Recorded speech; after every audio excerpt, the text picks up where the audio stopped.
Hey guys, welcome to Calm Belly TV. This is my weekly live show where I talk about a FODMAP related topic and then always leave time for Q&A so I can answer all of your FODMAP questions. Alright, if you're new around here, I'm Julie O'Hara and my website is calmbellykitchen.com. I'm a health coach who specializes in helping women manage IBS with delicious food, not deprivation. All right, so today I'm going to talk about a slightly more personal topic.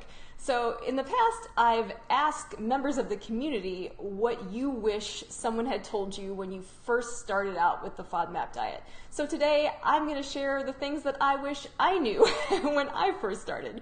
So I thought long and hard about it. I thought back, 3 to 4 years ago when I had never heard of this before. My doctor told me about it, and the things that I really wish I had known that would have made the whole thing a lot smoother and a lot less emotional, a lot less difficult. So I'm going to go through and tell you those 7 things in just a second, all right? So if you are watching live, give me a thumbs up to let me know that everything is working great, that I can see you, or that you can see me and hear me, and that everything is super good. Let me see. And Q&A will happen at the end. I always leave time to answer any of your questions, whether they're related to the topic or not. So save them up for the end, and we'll definitely do that. All right, things are looking good. If you're watching the replay, you could always leave a question below on Facebook, and be sure to tag me so I don't miss your question. All right, things are good. I'm going to check my sound. Bear with me for 2 seconds. Facebook, and be sure to tag me. And there it is. Okay. That's the only way for me to make sure all the tech is working. All right, so recap. I'm going to talk about the 7 things that I wish I'd known when I first started out with the FODMAP diet. So number 1 is that onion and garlic are not absolutely essential for flavor. And I made this one number 1 because it was definitely my number 1 source of anxiety and fear and stress when I started to grasp what the FODMAP diet really entailed. And it's also the number 1 thing that when I get emails from people who are new to the Calm Belly Kitchen community, I ask you, in one of those first welcome emails, what's the hardest thing for you right now? Most people say something about onion and garlic and cooking with onion and garlic. I think it's the number 1 thing. Otherwise, it's in the top 3. So that was definitely an issue for me too. And you may not believe me now, but I promise you, and I love food. I made my living for years and years as a recipe developer, so I cooked. I cooked for a living. I own an embarrassing amount of cookbooks, and I can tell you that onion and garlic, giving them up is not the end of the world. I don't do great with garlic. I can eat a bit of onion here and there, it's fine, that's me personally. But I really don't cook with them in my everyday life. I almost never have them in my kitchen. So if that's something that's just making you totally bummed out, go to my blog, and I've got a post on all different ways that you can create flavor without onion and garlic. So if you just Google Calm Belly Kitchen Guide to Flavor, just put that in, it'll be your first search result in Google. Okay. The second thing that I wish I had known when I started FODMAP, it's that restricting your diet is hard and it takes time to get in your groove. So what I mean by that is that these doctors love to just give you their little, flimsy handout and make it seem really, really easy to just totally overhaul your diet overnight. And you and I probably know that it's not that easy. And the thing is, you have to be patient with yourself. You have to give yourself patience and grace and a little understanding that you can't just turn around overnight and completely change the way that you cook and shop and eat. And even though I had cooking skills, I was a healthy eater, I couldn't turn it around overnight. I needed to take it all in and understand the changes that I really had to make and get comfortable with it. And that takes time. So don't let it hold you back from starting. Just know that it's going to take time to get comfortable, and it's okay to be I don't know, to be stressed about it at first. I definitely was, but it's something that you definitely get in the groove with, so don't panic. Okay, the third thing I wish I'd known. I like this one, but it sounds a little harsh. If anyone else cares what you eat, they need to get a life. So that's for all the times that you're worried about eating in a social setting, going to a restaurant. So people ultimately are more worried about themselves than about what you're doing. And that's not because people are selfish or, nothing like that. It's just our nature. It's our nature to be concerned about what we're doing and our choices, and we're worried about what other people think of us. So because everyone's worried about themselves, they can't be worried and upset or angry about your food choices. And if they are, they need to get a life. So that's just a little thing to help you feel a little bit more confident when you're saying, no, I don't want to have the fried chicken today, or no, I need to substitute the asparagus for a green salad, or whatever it might be. Other people don't care what you eat. At least they shouldn't. Okay, so the fourth thing that I wish I'd known when I first started FODMAP is that you need to listen to your body. And, we hear that phrase a lot, but it's really true. And the great thing about FODMAP is that you have this really excellent opportunity to learn about all the other factors that affect your digestion besides just the FODMAP diet. And when you take away FODMAPs, you start to see, oh, okay, so stress is a big deal for me. When I get my period, it's a big deal. It messes with my stomach. You start to notice all these things, and that's excellent. So listen to your body, learn what all those other outside factors are that can make a big difference for you. So for me personally, the thing that probably made the most difference besides, figuring out the FODMAPs was the overall volume of food that I ate. So it was really, really helpful. Even if I was eating everything low FODMAP, I just needed to eat a smaller amount of food overall. If you get to that kind of stuffed feeling, it's harder for your body to digest. You're giving it too much work to do, and you have that heavy, bloated feeling, and you may not be having any IBS symptoms at all, but eating smaller, more frequent meals can really help sometimes. At least that was the big thing for me personally. So look at all those factors and take this time to really listen to your body, because you're going to be different from the next person, and learning how to fine-tune all those other things along with FODMAPs can just make you feel better. All right, number 5. Oh, I love this one. Sourdough bread is your best friend. This was just something that it wasn't even established when I first did the FODMAP diet. It came out later. Monash tested sourdough bread for FODMAP content, and it found that because of the slow fermentation process that's required to make traditional sourdough, the FODMAP content is extremely low.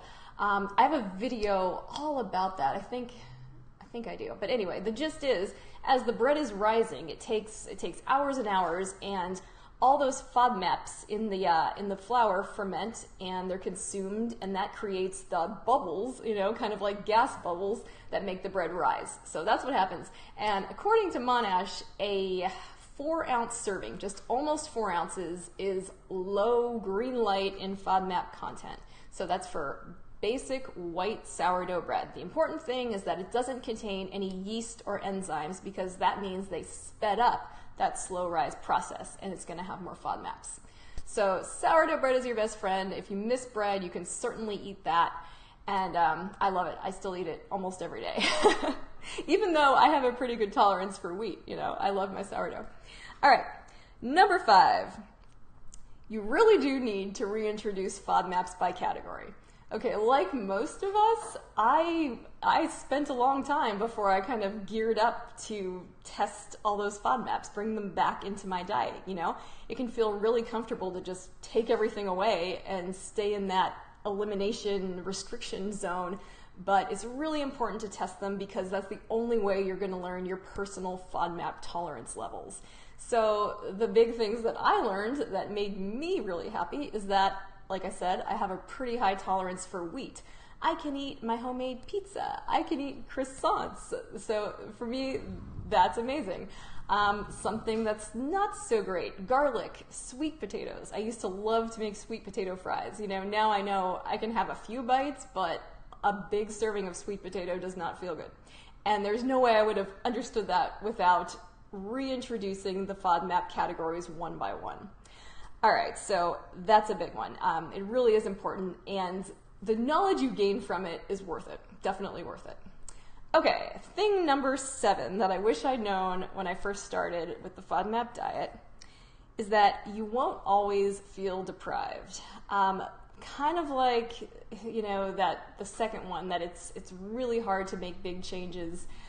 You won't always feel deprived, and it won't always feel so difficult. So you're gonna hate taking away foods. It's just, who wouldn't hate that, right? You're gonna hate that at first, and that's okay. But eventually, those feelings of being so healthy and feeling so much better and feeling empowered, you may not feel absolutely perfect. You may still occasionally get IBS symptoms. That's completely normal. But the empowerment, the understanding that you have control over how you feel and you understand what foods cause the most problems and the other factors that cause problems, that is really empowering. And that feeling, along with being so much healthier and feeling so much better, just kind of takes away those negative feelings really, really fast. So it won't always feel so deprivatory and so hard and so unfair. It definitely won't. All right, so those are the 7 things the 7 FODMAP truths. They're definitely truths for me, and I've seen it with my clients, and even if it doesn't feel true now, the more you remember that it gets easier, that you won't always feel deprived, that all these things can help so much. So I'm not going to recap the whole thing for you. We can rewatch from the beginning. The replay will be available right away. So let me see if anyone has any questions. Hi, Jenny. Good to see you here. Jenny is one of my fabulous, fabulous members of the community. All right. Yes. So I will hang out for a few minutes and take any FODMAP related questions, really anything, It's an open book around here. So go ahead and put in your questions. And let's see, what links did I refer to? Check out the blog post. If the onion and garlic thing is your big stress right now, like I said, Google Calm Belly Kitchen Guide to Flavor. It'll be the first result. It's a really helpful blog post. And finally, if you're new to this and you haven't signed up for my free 7-day FODMAP Jumpstart, do it. It's a free 7-day email course that gives you all the different tools that you need to succeed on the FODMAP diet. So for me and for my clients, the way that I approach this diet, it's about more than just food. You need to be prepared to do all the things to make these big changes in your diet, and it's not easy, like I said. So we kind of cover some of the mindset stuff, some of the strategies that help you to keep going even when it feels hard. So that's what this Jumpstart challenge is all about. It's about putting kind of all the foundation in place and teaching you about the basics and the basis of the FODMAP diet so that you can get started and feel really confident that you're gonna, succeed and that it's not gonna be the worst or the most difficult thing you've ever done. All right, so I don't see any questions from the live viewers. Guys, always save up your questions. I think next week is going to be just a big Q&A, but I'll definitely post in the Facebook community for questions in advance, and it'll just be all questions. Oh, I do have one from Veronica. Hey, Veronica. Have you ever tried putting FODMAP aside and ate what you want because you missed something? I find myself wanting 1 to 2 things and just want to go for it. Sometimes this happens in a party setting. Yeah, so what I like to say, Veronica, actually I have. It's absolutely true. So what you eat, it's not a moral choice. It's kind of how I like to think about it. It's not bad versus good. It's about knowing, it's about having the knowledge so that you're not just crossing your fingers and hoping that you're going to feel okay. So if you know that at a party having an enchilada is gonna give you some issues, but you're okay with that, and you decide you want the enchilada, what you do is you decide you're gonna be okay with it, you eat it, you enjoy the heck out of it, you try not to eat so much that you feel terrible, you know, try to go in moderation, and that's it. You know, it's your choice. And the great thing about doing the FODMAP diet is that you understand what your choices, what your food choices are going to do to your body. That's what it's all about. It's about knowledge. So, you know, I mean, if you're doing, you know, if you're at the stage where you're in the elimination phase, the stage where you're trying to take away as many high FODMAP foods as possible, you know, it is okay to take a break. It doesn't mean you have to start over, and it doesn't undo your progress in any way. You just, you know, keep right on going. And don't stay in that phase too long, you know, stay in that phase until you've seen consistent improvement to confirm that FODMAPs are your issue, until you've, you know, started to understand all the other factors that affect you. So, you know, don't stay there forever. After 4, 6, 8 weeks, start reintroducing FODMAPs so you know the foods that are really important to avoid and the ones that you can kind of bring back, and so that it's easier in those situations and social meals. So, so I hope that helps a little bit. I know it's hard. It can be a really emotional thing. That's a really good question. All right, guys. Thank you so much for watching. Thank you if you're watching the replay, and I will see you back here next week. All right? And as usual, there's a new process for exiting out of my videos. All right? Bye, guys.